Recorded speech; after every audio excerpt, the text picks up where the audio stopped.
Je suis Dago Loré Junior, à l'état civil, et pour cette conférence, je suis accompagné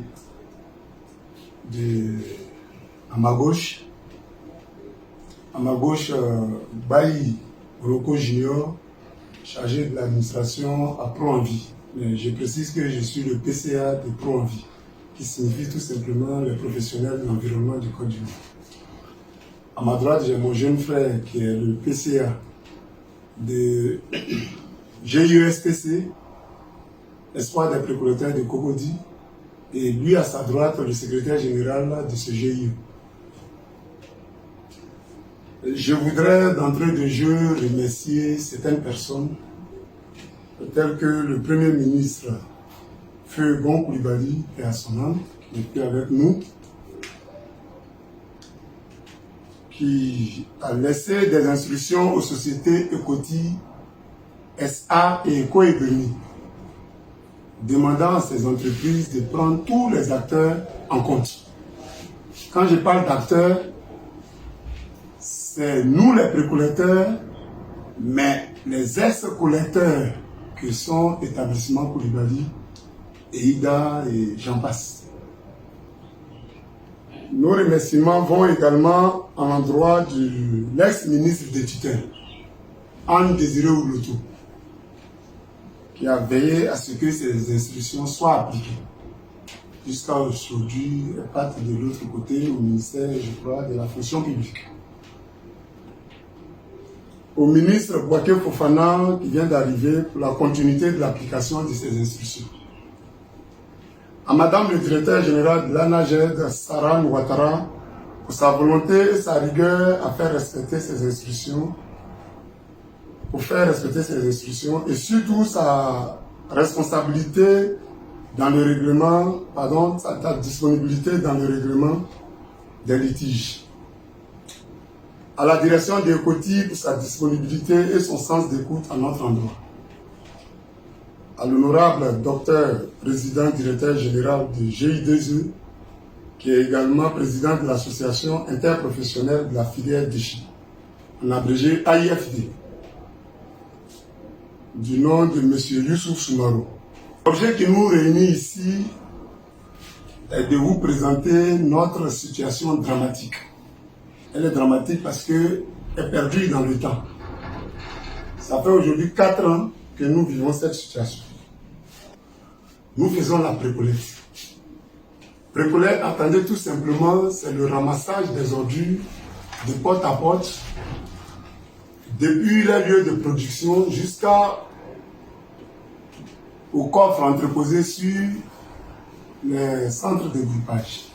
Je le disais tantôt, c'est depuis 4 ans que nous faisons ces activités.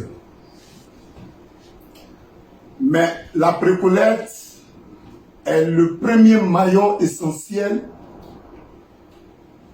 j'allais dire premier maillon et essentiel de toute l'activité du ramassage des ordures.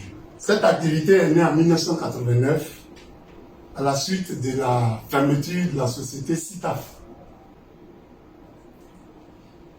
Et elle emploie 12 000 personnes sur le district d'Abidjan. Dans la zone Ecoti SA, c'est 5 000. À Cocody, c'est 2 000. C'est là qu'exerce la société Établissement Coulibaly avec laquelle nous ne nous entendons pas pour des raisons que nous allons vous donner tout à l'heure.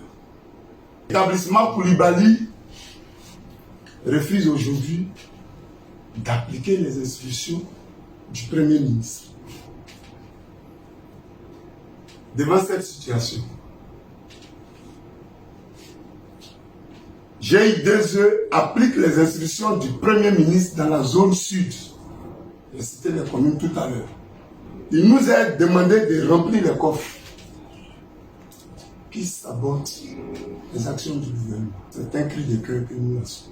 Devant cette situation d'injustice, devant cette situation d'abus, nous avons tout simplement demandé de rentrer en grève à partir du lundi 25.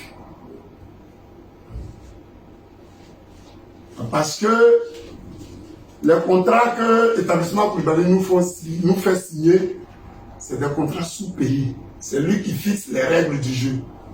Mais puis, il ne les respecte pas. Nous sommes fatigués. Le préavis de grève donc, que vous avez à votre possession, certains d'entre nous donneront les montants détaillés. Mais Koulibaly ne respecte pas les engagements que lui-même fixe. Koulibaly abuse de nous.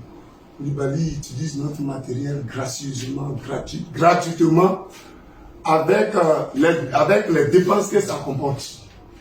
Voilà le système dans lequel Koulibaly nous met. C'est donc pour crier notre souffrance, notre ras-le-bol. C'est pour cela qu'on a écrit des courriers de préavis de grève. Et que demain, donc après-demain lundi, on va surseoir à toutes nos activités. Je ne voudrais pas être long. Je voudrais encore vous remercier et dire qu'on compte sur nos autorités. On n'a que 24 heures pour qu'une solution soit trouvée. Sinon lundi, Cocody, le travail va s'arrêter. Je me présente, Niatchebi Emmanuel, secrétaire général du GIE ESPC. Ici, je parle ici au nom du collectif des précollecteurs de Cocody. J'interpelle aujourd'hui les autorités de Cocody et de l'État de Côte d'Ivoire pour dire que Cocody est en danger. Cocody est en danger à cause d'une seule personne, à cause d'une seule entreprise, ETS Koulibaly. Pourquoi? ETS Koulibaly ici est en train de niquer les précollecteurs. Pendant que les précollecteurs utilisent leur matériel pour converger les ordures, ils utilisent leur matériel pour remplir des coffres. Mais ceux-là ne reçoivent pas leur dû. Koulibaly a signé d'abord un contrat de 10 millions avec les précollecteurs. Après un mois, ce contrat a été interrompu sans une notion d'interruption. Et Koulibaly vient, il dit que les précollecteurs ne travaillent pas.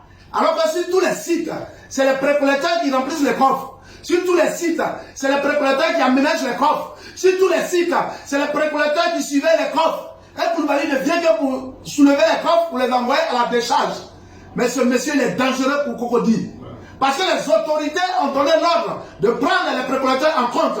Le ministre, en son temps, Mme Akouloto a donné l'ordre.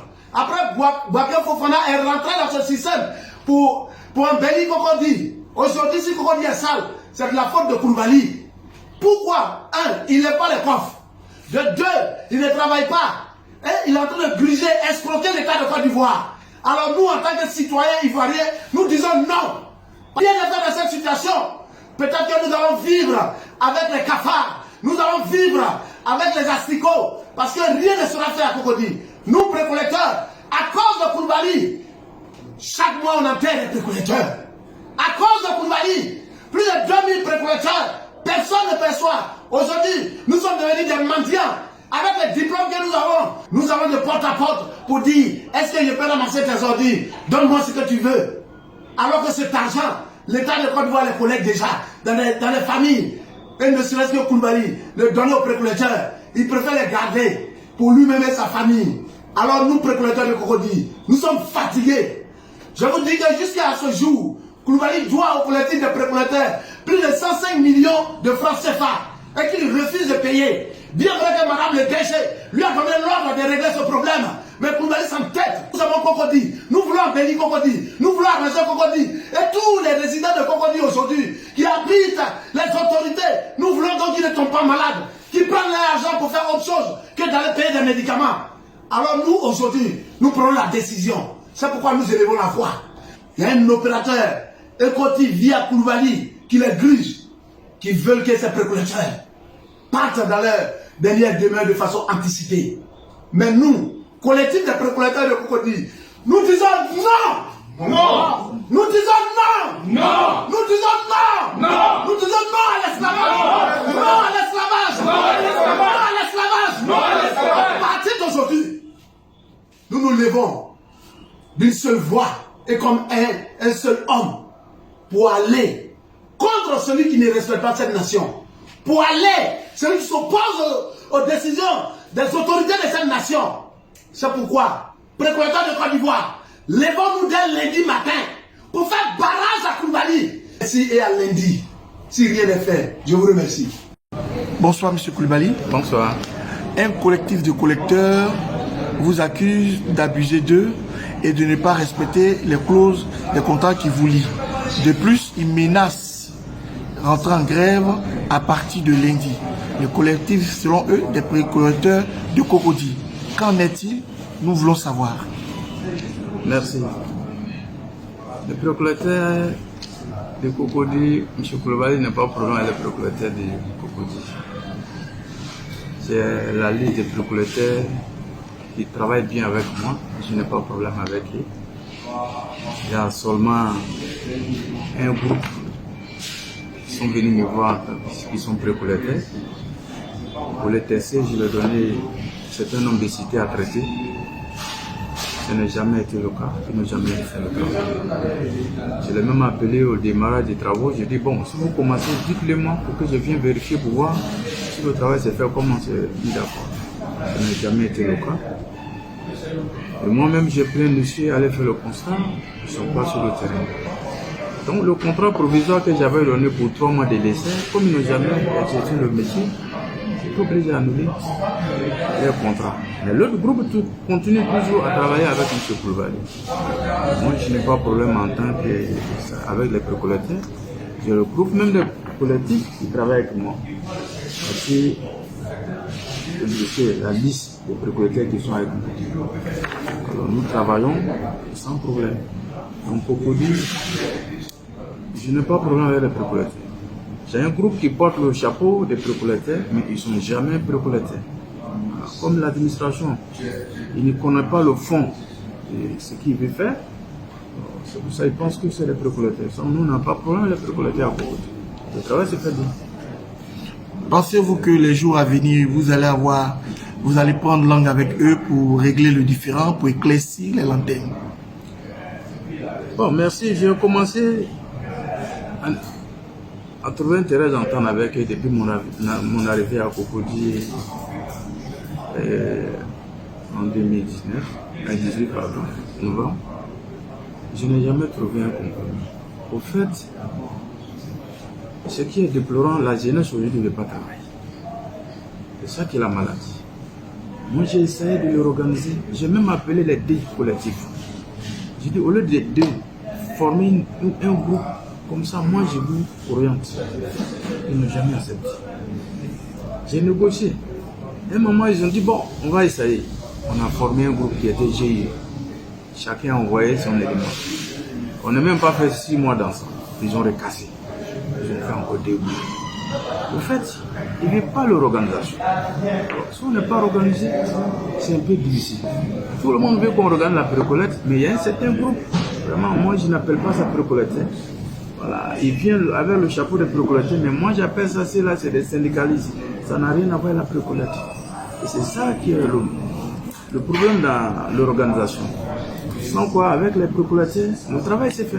Je n'ai pas de problème avec eux. Et s'ils acceptent, moi, même demain, je vais organiser. Parce que nous tous, on est conscients, si on veut avoir une ville propre, il faut la précollecte. Que ce soit ou quelqu'un d'autre, en tout cas, il faut la précollecte pour que la ville soit propre. Mais s'il ne fait pas, on sera obligé d'appeler les autres pour organiser le secteur. Encore nous, on ne peut pas travailler dans les désordres comme ça. C'est plus difficile. Tout le monde est conscient que Cocody aujourd'hui n'est pas propre. La ville n'est pas ce qu'on veut. Les Ivoiriens attendaient plus mieux que ça. Alors, c'est ce que nous voulons arriver. Mais pour faire, c'est un travail d'équipe. S'il y a une partie de l'équipe qui est défaillante, et le résultat, ça ne peut pas être ce que nous voulons. C'est ce qui est là aujourd'hui. S'ils sont prêts, moi je suis partant. Parce que moi, en tant qu'opérateur, ça me fait mal que je suis dans une commune et que les habitants n'apprécient pas la qualité des services. C'est une honte pour moi. Je souhaiterais qu'ils viennent, qu'on regarde le secteur. S'ils veulent, moi je suis partant.